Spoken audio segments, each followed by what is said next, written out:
Yeah. For sure. We are with Shawn Chrystopher here. My name is Jordan McDonald, the host of the Cypher. This is the Cypher TV. For the people that don't know you, tell the world where you're from. Yo, what's good? This is Shawn Chrystopher, straight from Inglewood, California, the 310, the sunny state, the city with no seasons, you know what I'm saying? That's where I'm from, LA, baby. LA, all right. So what crew do you rep for the people that don't know? I know personally, but what crew, for the people that don't know, tell everybody the crew that you rep out in California. This that honor roll, you know what I'm saying? We out here doing it, you know what I'm saying? And the reason why I call everything honor roll is because, you know what I'm saying, when I was in school, those are the only people who got to be on stage and get that shine, you know what I'm saying? So all the people with me to feel like honor roll, you know what I'm saying, students is out here, it's like, yo, we on stage getting that shine, so I rep that honor roll all day, for real. Exactly, and the first project that I heard from you was the First Love Story, the mixtape, and that particular mixtape, really, I just connected with it a lot because, you know, you talked about the struggles of being a college student and holding down relationships, not only with, like, you know, intimate relationships or romantic relationships, but relationships with your homies and everything. And, like, I just want to know, like, from your experiences, like, for just that project, the Love Story, where did most of the inspiration come from besides, like, your homies and other relationships that you're in? You know, I just love to talk about real stuff and real life issues, and, you know, if it's something that I've gone through or something that one of my friends has gone through and he or she talks to me about it, you know what I'm saying? Because at the end of the day, it's like there's 7 billion people on this earth, and you're not the only person to go through something. And so I just try to write stories and songs and records that connect with everybody, and that people can listen to, like, well, you know, I went through that same thing, you know what I'm saying? And it's like, that's something that I really do take pride in, is to try to make all my music very relatable to people, because I feel like so many people go through so many things and they don't want to hear a lot of BS a lot. They want to hear some real, you know what I'm saying? And it's like, obviously my music is not for the club, but it's there to help let people know that not only do dreams come true, but it's like, you know, whatever it is that you visualize in your head, man, you can do it. You know what I'm saying? I want everyone to know that, you know, before I leave this earth, I want people to just know that whatever it is you can do that. And so, like, Love Story was just all about that. It was just all about just, you know, love for, like you said, like relationship love and homie love, but also love and having a passion for what it is that you love to do, and going out there and be like, you know, like situation, like, you know what I'm saying, I know stuff is hard, but it's like, if you really love it, keep going, because I swear that the universe is gonna work out for you. And it's been obvious that the universe has been working, because legendary Timbaland has been on you. I remember from the project Summer Love, on the track Faithful, you said Timbaland hit my phone, almost threw up. And just that line in particular, I could imagine, you know, Timbaland being at the status, you know, the prestige that he is, and then call your phone. How was that?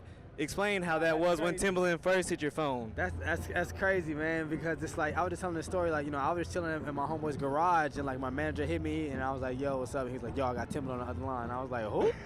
You know what I'm saying? And it's like, and that's another thing, you know, like, I write those things that people may be afraid to say, like, you know, people want to act, you know, hard. It's like, oh yeah, Timbaland, whatever. But it's like, I was nervous. You know what I'm saying? I was nervous, and so it's like, so that's why, like you say in Faithful, like, I write stuff like that, because it's like, you know, I try to show what I'm vulnerable with, or like my flaws, because I'm okay with doing that, because I know that there's somebody else who's just as vulnerable or has those same flaws as me. And so, like, when Tim called my phone, like, I wanted to throw up. Like, I was nervous. I was nervous in the issue. You know what I'm saying? But he was a real fan. He was a real fan of my music. He knew my words to my songs, and at the end of the day, he told me, he's like, yo, I just want to put you in a position where you can change someone else's life.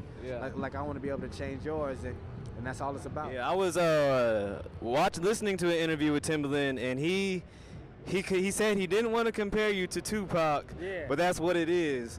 So, and even though he didn't necessarily compare you to Tupac, how was that, just hearing that out of Timbaland's mouth? Amazing, because I've been listening to Timbaland since I was a kid, you know what I'm saying? And to hear somebody say, like, yo, first time I heard you reminded me of one of the greatest rappers of all time, you know what I'm saying, really speaks volumes to me. But it's like, you know, I kind of pattern myself after Tupac to where it's like, you know, people try to compare Tupac and Biggie, and I think Biggie's one of the dopest like metaphor lyricists of all time. And Tupac, he didn't really do too many metaphors. He was very straightforward and honest. Like, yo, we need to feed our kids. Yo, we need to do this, we need to do that, without all the metaphor, without all the slick talk. And like with me, it's like, you know, I have metaphors here and there, but at the end of the day, I just want to talk to you. I just want to let you know, like, look, this is the way that we should live as people. This is how we should love each other. This is how we should take care of each other, and not try to hide behind, you know, so many different metaphors or whatever. So I think that he heard that harsh realness. Yeah.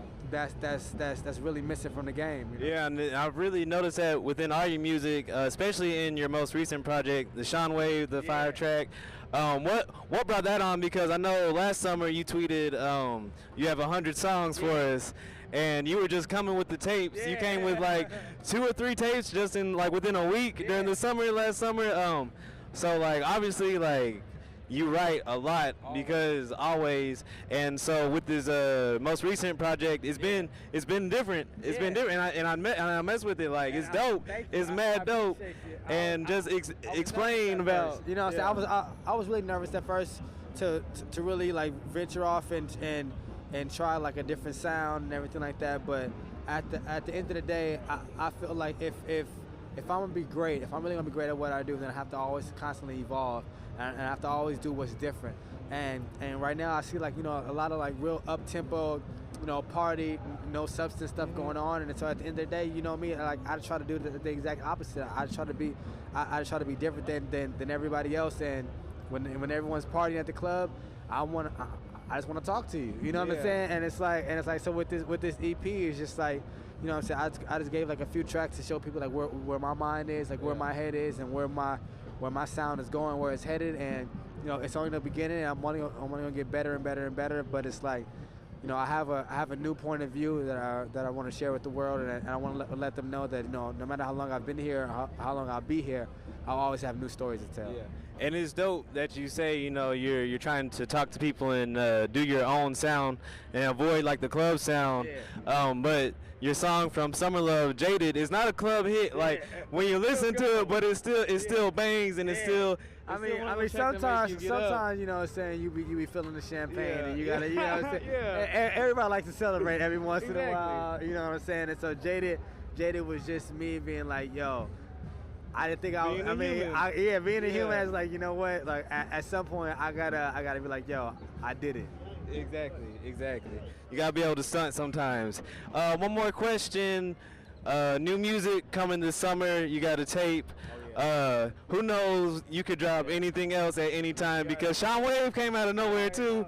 So I don't know if you can speak on it, but besides the tape you got coming in June. Could you give us the title of that, and also if you plan on releasing any music prior to the June release date for your next tape? Yeah, I mean, I want to constantly just release music. I want people to hear what I have to say and constantly just hit them over the head over and over with great music, because at the end of the day, you know what I'm saying, I'm not trying to be on the radio, and so without me being on the radio, I have to constantly remind fans to go back and listen to my music, and so I do that by constantly releasing music. And so I'm gonna release so much music this year, it's gonna be crazy, bro. But you know what I'm saying, I got an album, it's called Black Grad.